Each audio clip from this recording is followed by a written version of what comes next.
Hey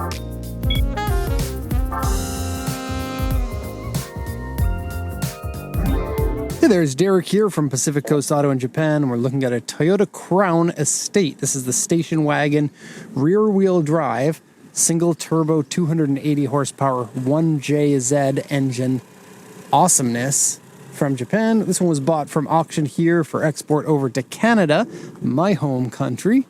And we'll just take a look at the condition and compare it to the auction inspection sheet. This is the final version of the Toyota Crown station wagon. After this generation, they no longer made a Crown wagon. It became the era of the crossovers, and so this is the end of an era, I guess you could say. It also is the end of the 1JZ era. This is the very final, well, this among other cars were the final cars that ever wore this engine. After this, they went, I guess, over to the 2GR, the 3.5 liter V6 for most of the, I guess, similar market position cars. Anyways, we'll take a look at the condition of the car. This one, pretty good, I would say. Actually, really, really good.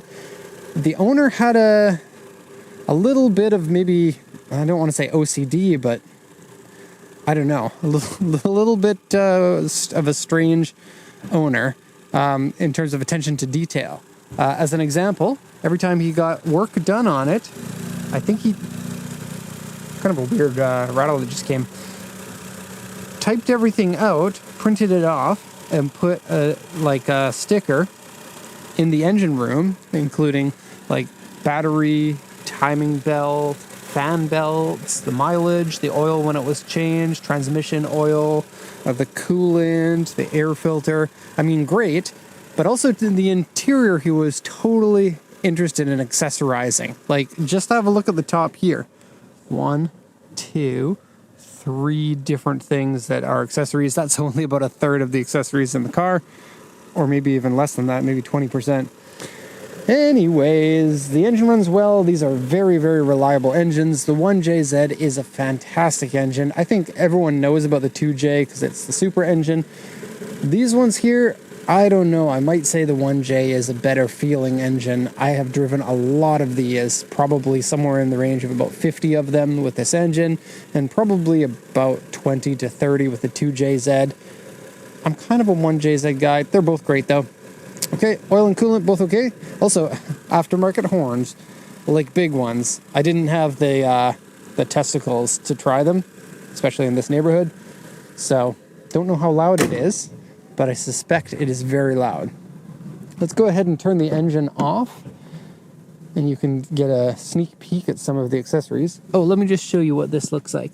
I quite like what looks like a 1970s hotel room lighting in there. I'm not sure if that's making it sound cool or not. Probably not. Oh, and this key is a little bit weird too. Let's see if I can get this out.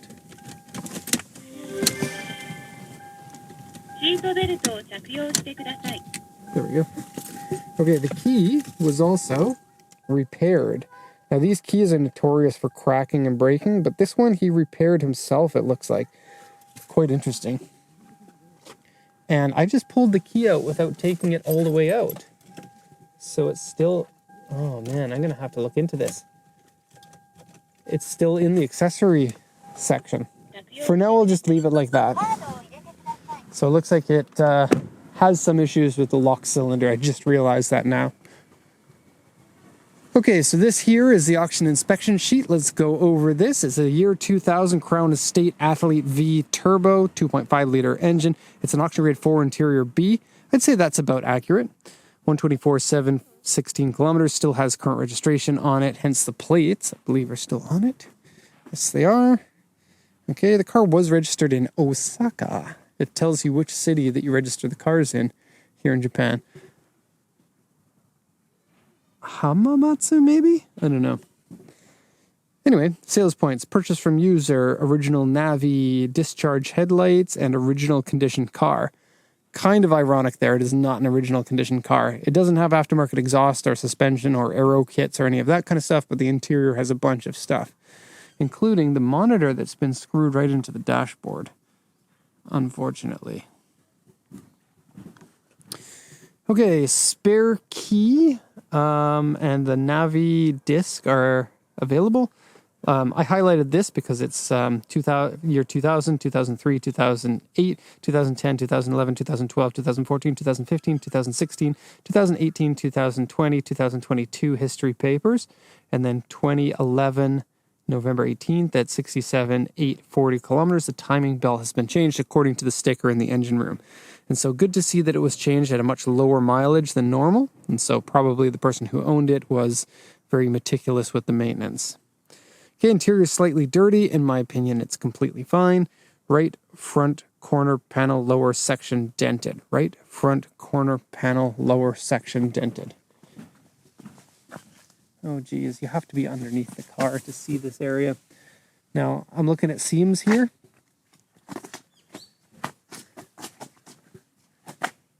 Okay, all of those felt okay. The hood, that feels okay. This is okay. This is okay. That comment is something, because it's a section of the frame that's been dented, they have to mention that. Okay, steering wheel wear, it looks fine to me. Door mirrors scratched and wheels scratched. Again, it looks fine, but the wheels actually have a bit of corrosion and kind of the finish is worn out. And look, they painted the stuff in here. So they have red calipers and a red section of the brake disc and then red calipers up here. You don't see them too much. They are in the OEM wheels. But if you put aftermarket wheels on there, you'll definitely be able to see them. And it looks like it was been done recently, so the paint is still nice and bright. Okay, it says A1, A1, A1, A1, A2. So the rear bumper is really the only area that says any damage. Windshield rock chip, which isn't usually something I worry about. They can be really hard to find sometimes. Let's check to see if that's it over there. Right here, right between my fingers. Okay, so let's take you for a tour around it. And look at those nice bright headlights. Very nice. Okay, so it's a two-tone white and silver. Sorry if I'm not getting it all in frame there. Here we go. I really like the boxy styling. And the fact that this is, you know, a lot of people know the JZX90s, the JZX100s, that's the Chaser Mark II Cresta vehicles. This is kind of like a station wagon version of those. It doesn't run on the same chassis, but it is a very similar one. What chassis is this? Supra is a JZA, and this is a JZS for the Crown and the Aristo. Both run on the same chassis. Okay, and the Crown was Toyota's flagship. I know a lot of people think that the Century, because it was the most expensive Toyota, it was the flagship. I guess you could argue that, but if you ask people in Japan, like, if you're a Toyota fan, what car do you want to have at your retirement?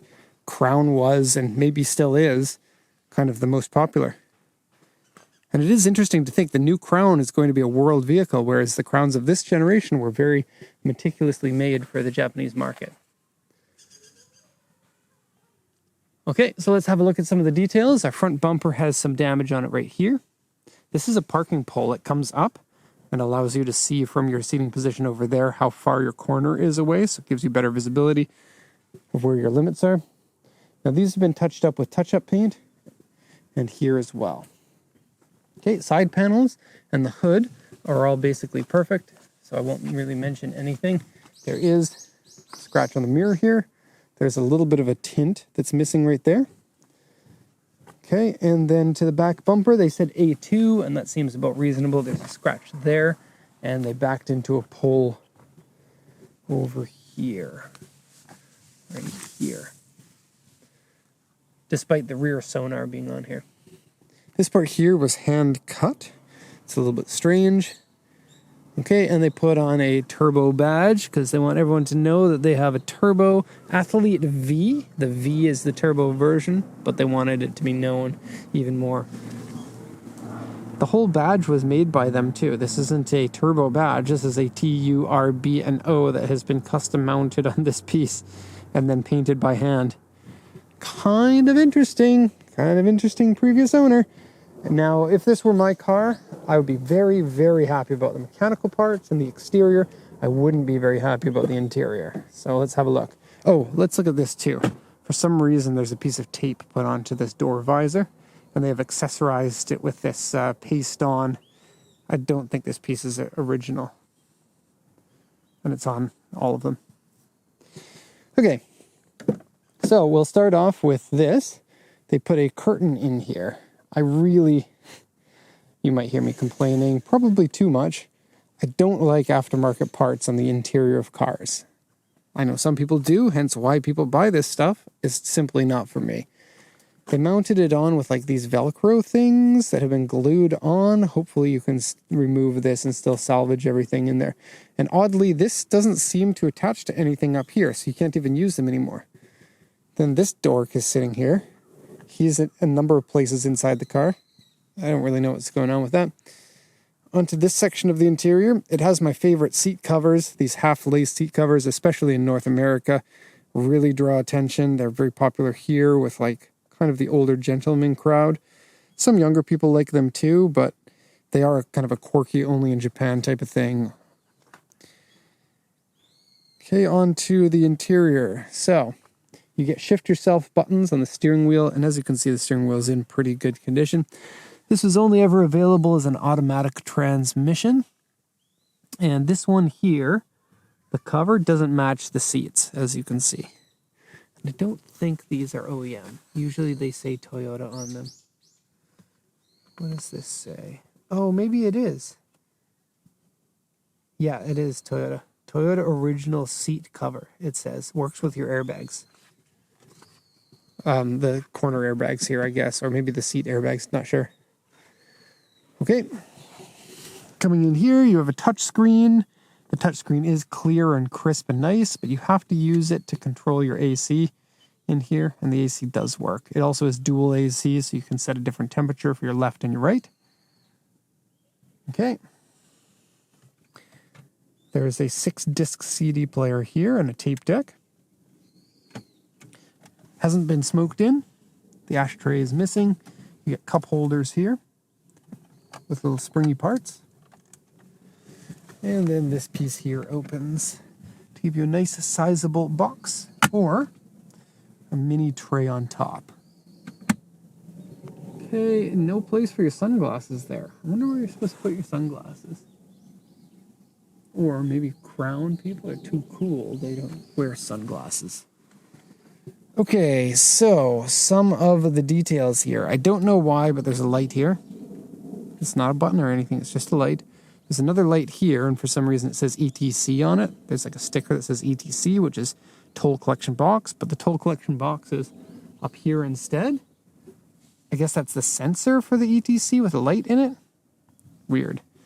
And then a place for coins. This is OEM. This is where the sonar goes. It does look a little bit tacked on, but that is the OEM place for it. A radar detector. A pencil holder with a B pencil. General Writing. Mitsubishi. Yes, Mitsubishi makes pencils. They're the #1 pencil manufacturer here. Kind of weird. 2 little knobby things. Don't really know what those do. This doesn't tell the time anymore. Something's glued on up here. A screen, which doesn't look like it works. A cup holder here with this noodle head. He's also over there. Some glue on these sections. Okay. Cigarette lighter adapter expander. And whatever this is, I guess 1, 2, 3 more. So all the accessories you need to have in there. And these ones are screwed on into place. He's added a little bit of vinyl to, I guess, catch crumbs right down the seat crack. I've never seen anyone do that before. And then this is made out of metal, like tin or something. I guess it's a place to stick a card, like a parking pass or something. Kind of weird. I think you get what I mean, that this person was really into accessorizing. We have a rear camera here that's a front camera that's not visible from your seating position. Right? Weird. And then this one here, which I guess is a drive recorder. Okay, and this flip down thing that they sell on late night infomercials, even here in Japan. Oh, this hook here is probably, do you see that? That's the hook for hooking that up if you want to have your curtain up. which you never will because those curtains are stupid. Power seats. Seats are in great condition. The car is in great condition. It's just those accessories. Okay, on to the back. Each person in the back gets a cup holder, courtesy of the previous owner. Thank you. Okay, plenty of room in the back and very comfortable. I dig it. You get handles too, because Grandpa sometimes likes to drive quickly with that 2.5 liter turbo engine, and a place for a magazine. You can just imagine yourself like you're in first class, reading a magazine. Let's check this. The pillow has 2 cup holders in it, and the seats are really quite nice. I like the shape of them and the feel and the design. It's all good. Let's go into the trunk. Some of the older Toyota Crown station wagons had seats that pop out of the trunk, but this generation never got it. The generation previous to it did. There are some that face completely backwards, and there's one that faces sideways that you're pointing in that direction. Really cool, but very old. Those are the ones from like the 1980s or late 70s, maybe even. Okay, more accessories that have been screwed in. So if you remove them, you get screw holes, unfortunately. And then I'm not sure what's going on here. They have similar like protective thing pasted on underneath the windshield wipers in the engine room too. Yeah, definitely on the weird side. And then 2 reverse cameras that have been installed with a little section of the tint that's been cut out so that you can, I guess, see well. Don't know about that. Okay, those seats can fold forward. You could completely sleep in here if you wanted. Probably only one person though, and then you want some sort of a foam pad for the bottom section. Here you have a place to put things. He's got a noose in there, which is kind of weird. This is a serial killer's car. And I'm joking. Of course I know that's not a noose. It's just a tied up rope. I know I'm going to get someone in the comments, a noose is actually tied different from that, Derek. Let me tell you. Okay, so found more accessories. That'll be the end of Mr. Accessory. I really want to see what the person looks like. But anyway, that's all for now. I hope you enjoyed it. Thank you so much for watching, and have a nice day.